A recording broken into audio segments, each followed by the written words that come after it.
Edwin Channel.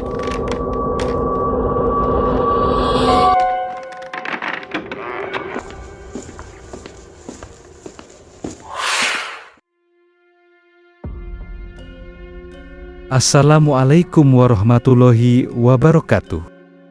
Kembali lagi di channel Sobat Horor 02. Dan kali ini kita akan membawakan sebuah cerita horor yang cukup menarik untuk kita simak, yaitu Teror Arwah Nyai Darti. Gak usah berlama-lama lagi, siapkan mental kalian, matikan lampu kamar, dan langsung saja kita masuk ke ceritanya.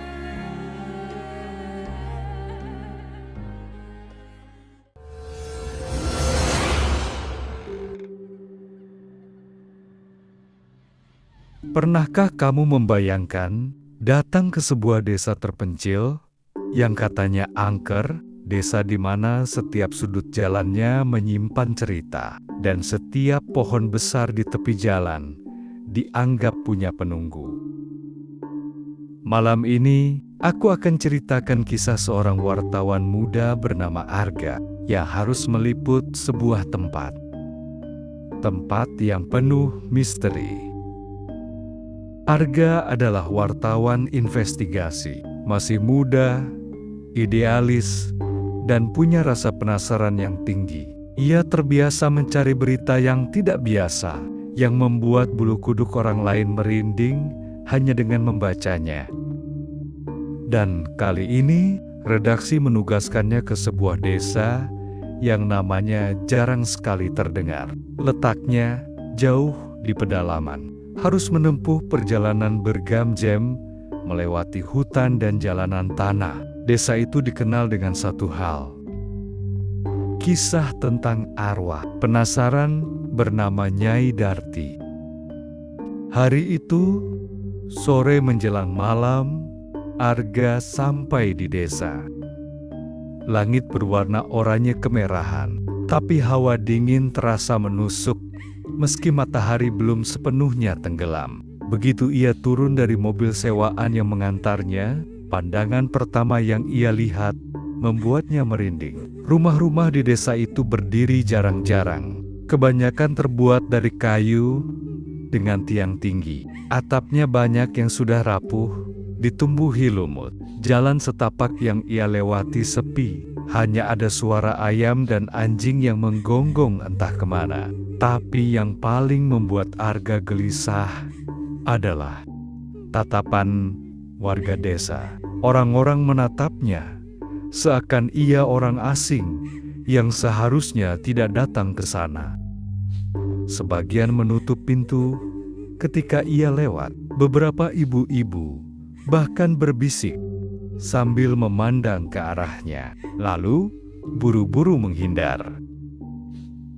Arga mencoba tersenyum, tapi jelas ia tidak diterima dengan hangat. Sesampainya di rumah kepala desa, barulah ia mendapat tempat singgah. Rumah itu besar, berbentuk rumah panggung dengan dinding papan.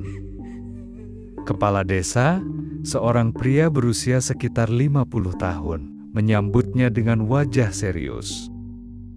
"Mas Arga ya, wartawan dari kota itu?" tanya si kepala desa. Arga mengangguk sopan. "Betul. Saya ditugaskan meliput tentang sejarah dan cerita-cerita di desa ini. Katanya, banyak hal menarik di sini." Kepala desa itu hanya menghela napas panjang. "Kalau bisa, jangan terlalu dalam menggali. Banyak hal yang lebih baik tidak dibicarakan."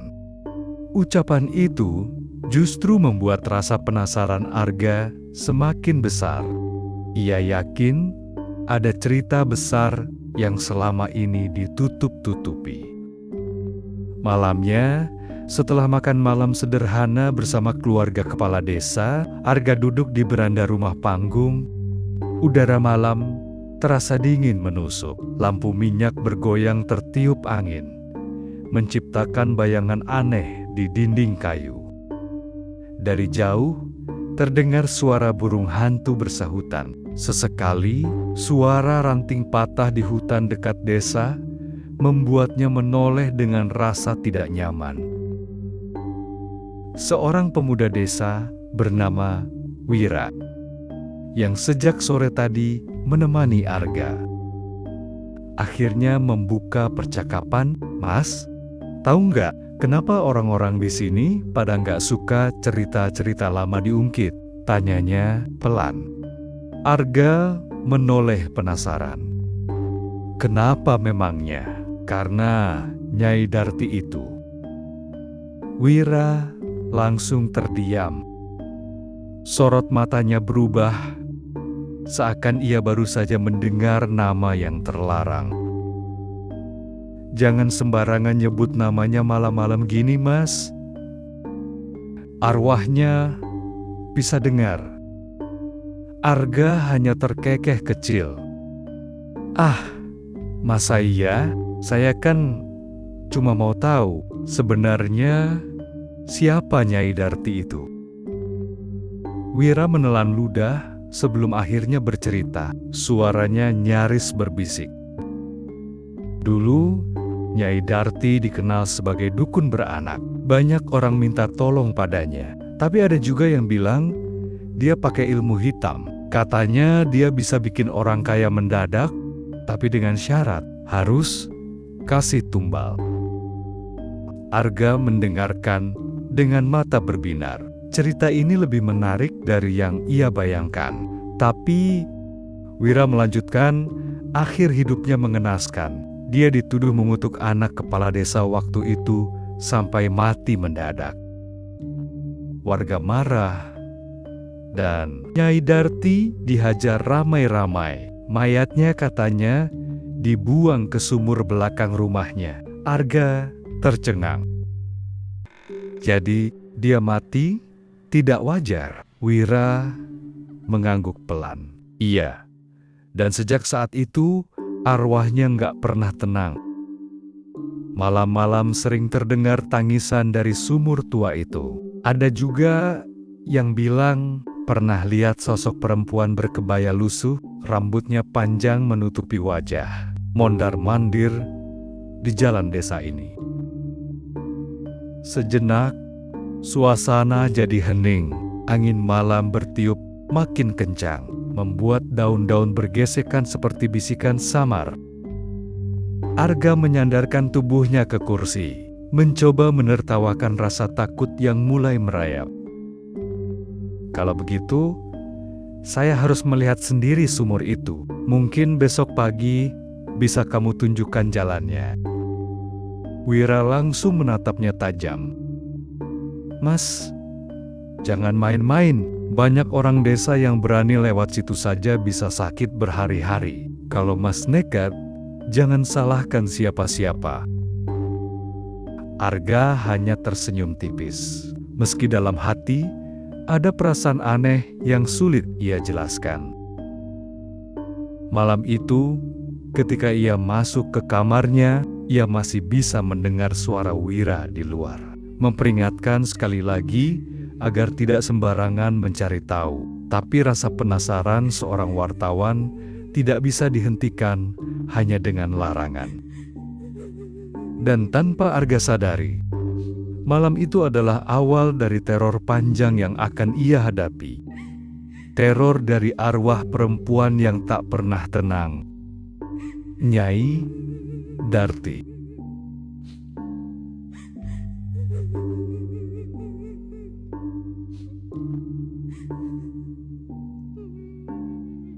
Di sebuah desa terpencil, jauh dari kota, ada satu nama yang sampai sekarang masih dibisikkan orang dengan penuh rasa takut. Nyai Darti. Kisah tentangnya sudah menjalar diceritakan warga. Tidak ada yang berani mengucapkan namanya dengan keras saat malam tiba. Karena katanya, kalau namanya disebut, arwahnya bisa datang menghampiri.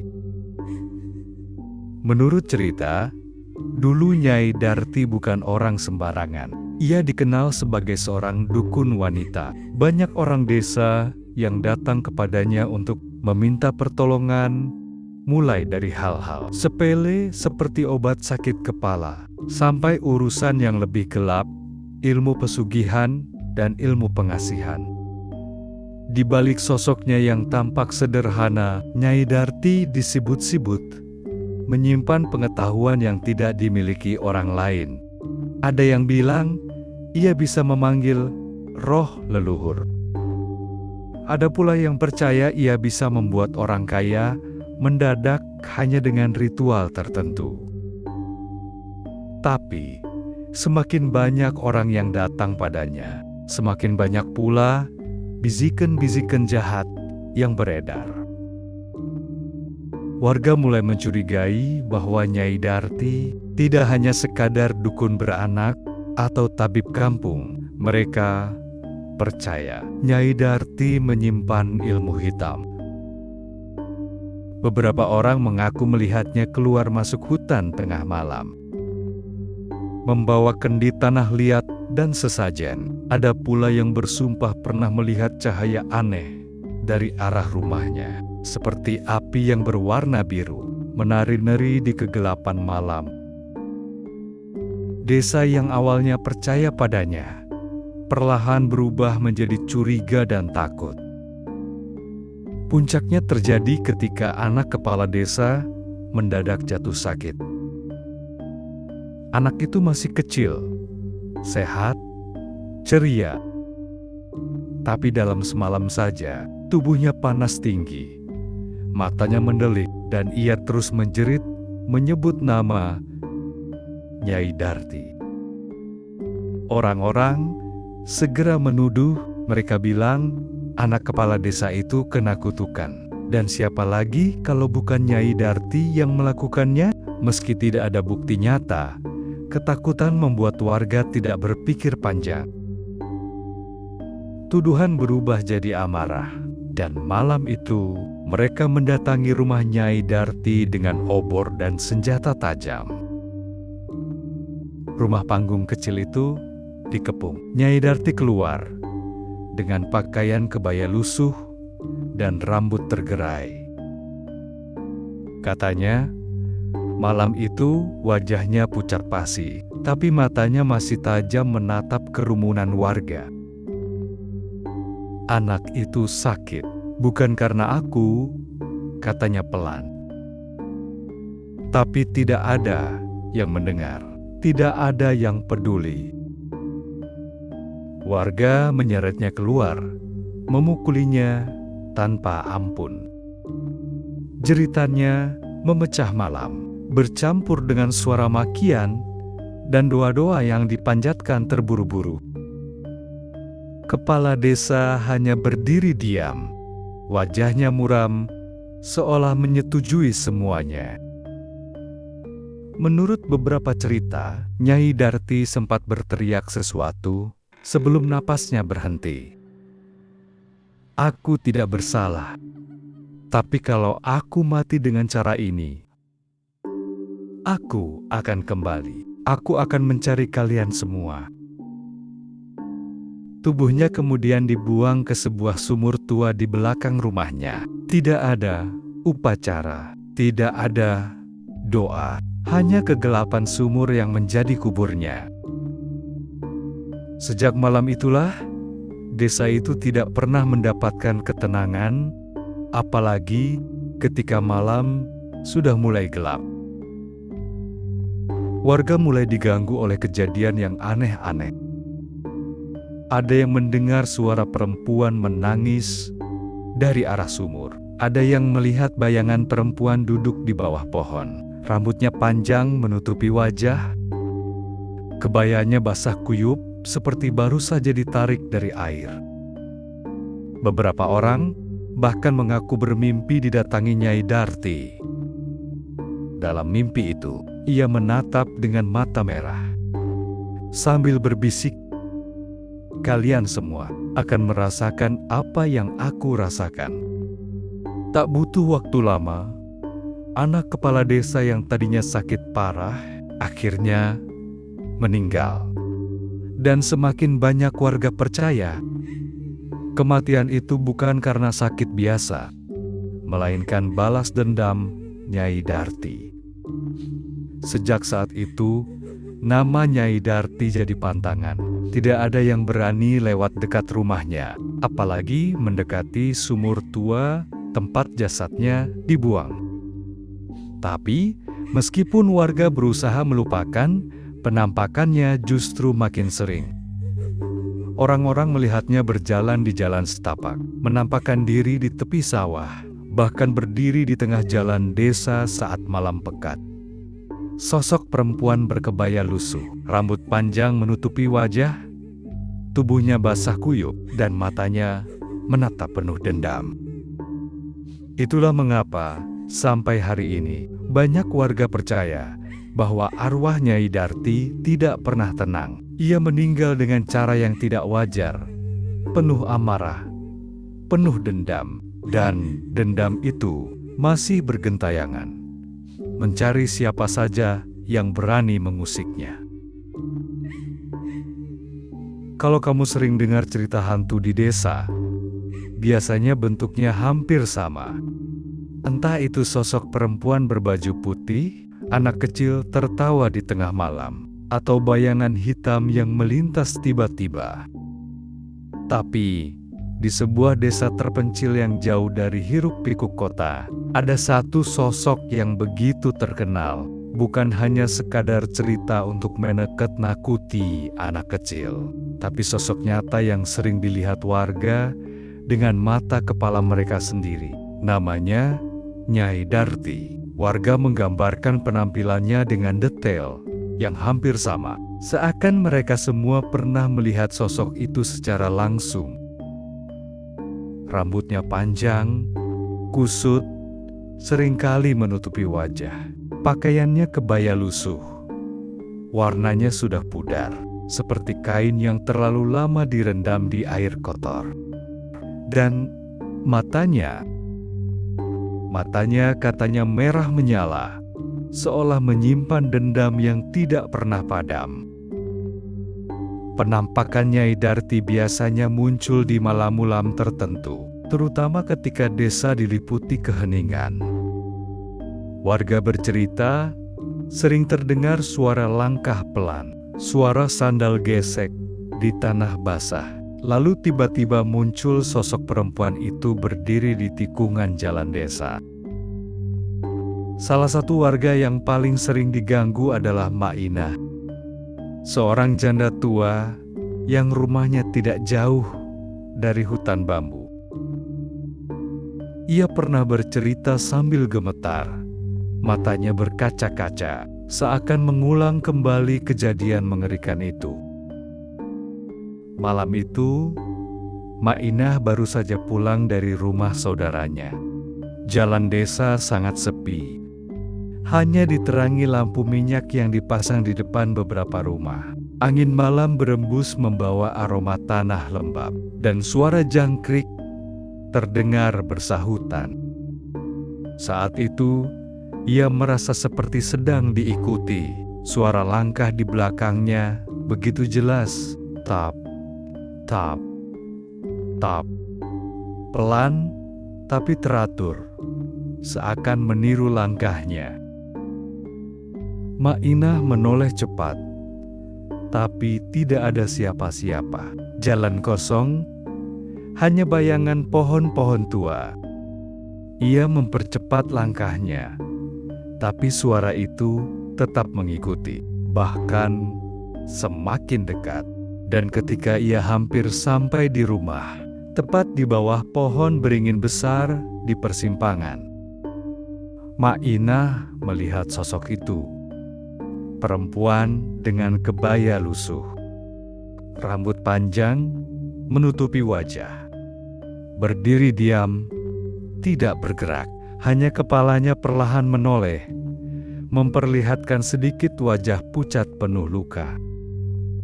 Mak Inah berteriak histeris dan berlari sekuat tenaga. Tapi sejak malam itu, ia jatuh sakit berhari-hari. Katanya, Sosok Nyai Darti masih sering berdiri di bawah pohon beringin itu, seolah menunggu seseorang. Bukan hanya Mak Inah, banyak warga desa lain yang punya pengalaman sama. Ada seorang pemuda bernama Joko yang pernah pulang larut malam setelah ikut ronda. Ia bercerita, saat melewati jalan dekat sawah, ia melihat sosok perempuan itu berjalan perlahan di pematang.